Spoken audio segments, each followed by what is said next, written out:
मनुष्य की दृष्टि और दिशा जिस आधार पर बदलता है उसी का नाम अध्यात्म है। यूं सुख, शांति, सफलता और समुन्नति के लिए मनुष्य बाहरी प्रयासों में ही उलझा रहता है। ये आवश्यक भी है, पर सब कुछ वही नहीं। अध्यात्म मनुष्य का इस वस्तु स्थिति से साक्षात्कार करता है कि सुख समुन्नति का केंद्र जो अपने भीतर है, उस केंद्र पर पहुंचकर आत्मिक उत्कर्ष का मार्ग अपनाकर मनुष्य महानता, देवत्व और ईश्वरीय सामर्थ्य से संबंध सूत्र जोड़ लेता है और वह जगा लेता है। समूचा अध्यात्म देखा जाए तो गायत्री का ही विस्तार है। अध्यात्म दर्शन के आद्य ग्रंथ वेद ही कहे जाते हैं और वेद का मूल गायत्री मंत्र है। गायत्री में वे समस्त तत्व निहित हैं जिन्हें अपनाकर कोई व्यक्ति महान बन सकता है और देवता की स्थिति में पहुंच सकता है। गायत्री के एक मुखी चित्र में दो भुजाएं चित्रित हैं। ये दोनों भुजाएं अध्यात्म के दो पक्षों को इंगित करती है। अध्यात्म के इन पहलुओं को उनकी दो भुजाओं भी कह सकते हैं और दो भुजाएं हैं, एक जोग और दूसरा तप। गायत्री वेद का मंत्र है। उनको बहुत से पौराणिक व्यवस्था में चित्र या मूर्ति का भी परिकल्पना दिया गया है, जिसका अभिप्राय होता है जो योग और तप, यानी उस चित्र और मूर्त का जो स्वरूप है उसका संकेत है जो योग और तप में लीन रहना चाहिए। लेकिन लोग मूर्ति पूजा के पीछे ही समय गंवा देते हैं, यानी वो समझते हैं कि मूर्ति ही सब कुछ है। मूर्ति का इशारा क्या है, संकेत क्या है, उस संकेत का वो समझ नहीं पाते हैं।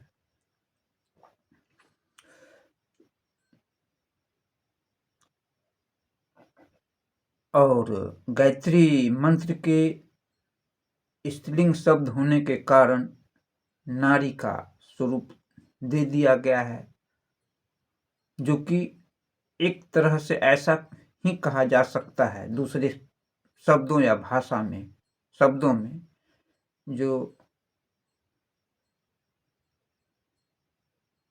बाल बुद्धि, बच्चों की बुद्धि को धर्म और अध्यात्म के मार्ग पर लाने के लिए उस चित्र या मूर्ति का प्रयोग किया जाता है। अब समझने की बात है, मनन और चिंतन करने का विषय है। जो आम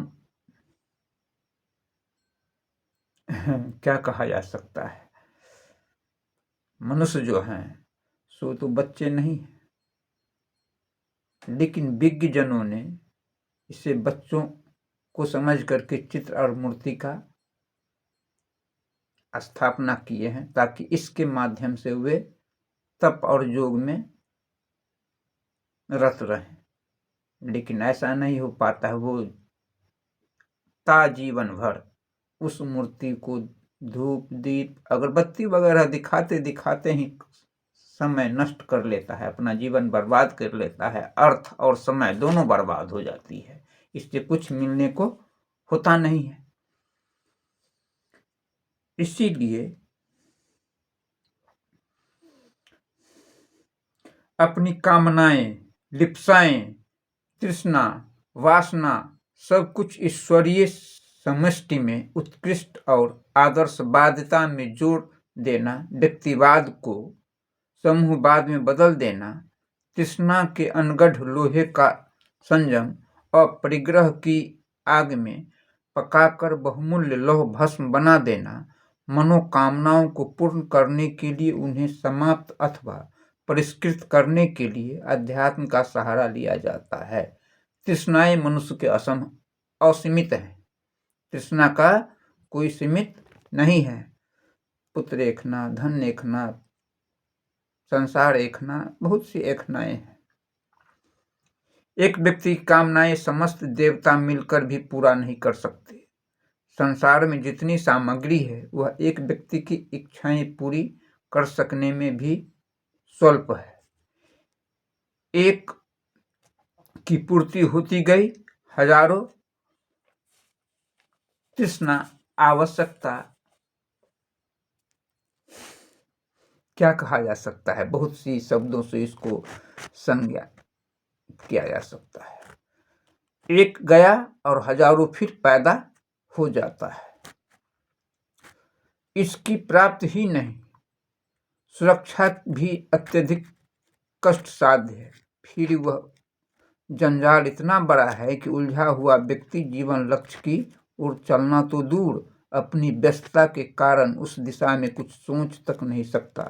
अस्तु, आत्मकल्याण की आवश्यकता अनुभव करने वाले का पहला कदम न्यूनतम निर्वाह के साधन मिलने पर संतुष्ट रहना और अपनी बची हुई शक्तियों को सद्भावनाओं एवं प्रवृत्तियों के अभिवर्धन में लगाना। अध्यात्म का प्रतिफल मनोकामनाओं की पूर्ति नहीं, वरन उस अनावश्यक जंजाल की मन क्षेत्र में जड़ कट जाना है।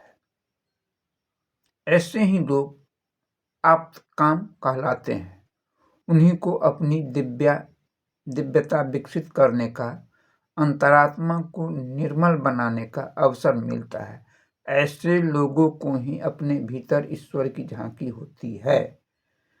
वैसे ही अपना और दूसरों का कल्याण कर सकने में समर्थ बनते हैं। नाला अपने आप को गंगा में मिलकर गंगा बनता है। भक्त अपनी समस्त आकांक्षा ईश्वर के आदर्श में घुलाकर भगवान बनता है। वह ईश्वर को अपनी इच्छानुसार नहीं नचाना चाहता, वरन उनकी इच्छानुसार नाचना चाहता है। अध्यात्म की दूसरी धारा है तप। ये तो योग की चर्चा हुई। अब दूसरा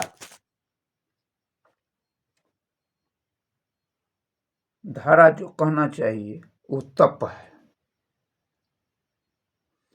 तप का अर्थ है तपना, कष्ट सहना। कुछ लोग धूप में खड़ा होना, ठंड से नहाना, नंगे बदन नंगे पांव रहना, मौन रहना, अन्न जल ग्रहण न करना आदि शारीरिक कष्ट सहन करने को तप समझते हैं और सोचते हैं कि इन बातों से दया द्रवित होकर ईश्वर हमारे प्रति कृपालु हो जाएंगे। ऐसा सोचना ईश्वर जैसी महान और नियामक सत्ता के संबंध में ओछा दृष्टिकोण अपनाना है। शारीरिक कष्ट सहने वालों से, शरीर की हठपूर्वक जलाने वालों से ईश्वर को क्यों और क्या सहानुभूति हो सकती है। तप के नाम पर इन दिनों इसी प्रकार की अंध मान्यताओं का बोलबाला है। तप का वास्तविक अर्थ है संसार में संव्याप्त पीड़ा और पतन की निवृत्ति के लिए अपनी सुख संपदा का बड़े से बड़ा भाग दे डालना, दूसरों के कष्ट अपने कंधों पर ओढ़ लेना, अपने सुख दूसरों पर बिखेर देना। स्वभावतः दुख बटाने वाले लोग, सुख बांटने वाले लोग भौतिक दृष्टि से गरीब जैसे स्तर पर निर्वाह करते हैं। अमीरों की उपयोग तो केवल वे पाखंड हृदय कर सकते हैं जिन्हें दूसरों के कष्टों से कोई सहानुभूति नहीं है। कहने का तात्पर्य हुआ, जो अमीरी जो है यानी धनवान लोग, वे धन बटोरते हैं लोगों के शोषण करके। इसलिए कहा गया है कि अमीरों का उपभोग तो केवल वे पाखंड यानी पत्थर के तरह उसका हृदय होता है। गरीब दीनहीन के प्रति दया नहीं होता है, वो दयाहीन होता है।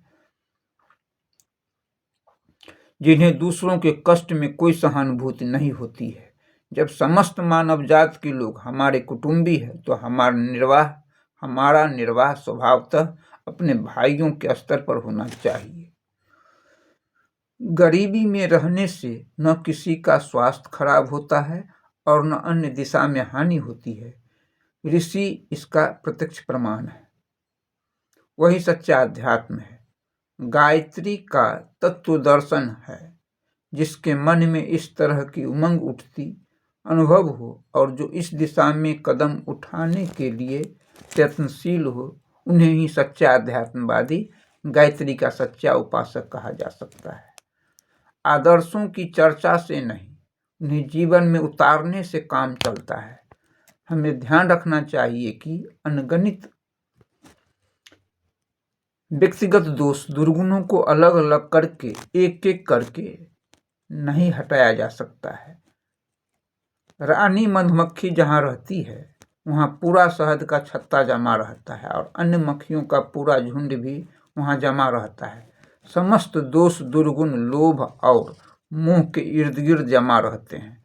संकीर्ण स्वार्थपरता की रानी मक्खी जब तक उड़ेगी नहीं तब तक दुर्भावनाओं और दुष्प्रवृत्तियों का छत्ता ज्यों का त्यों बना रहेगा।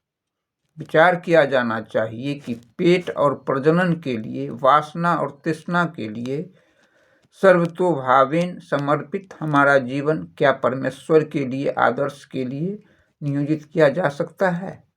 स्मरण रखा जाना चाहिए कि जितना स्वार्थ पर अंकुश लगाया जा सकेगा उतना ही परमार्थ बन पाएगा। जितना अपने गुण कर्म स्वभाव का परिष्कार किया जा सकेगा उतना ही स्व विकसित होगा। ये आध्यात्मिक आस्थाएं बढ़ाई जा सके तो अपने पास इतना वैभव दृष्टिगोचर होगा जितना कि देवताओं के पास होने की कल्पना की जाती है। ओम नमस्ते।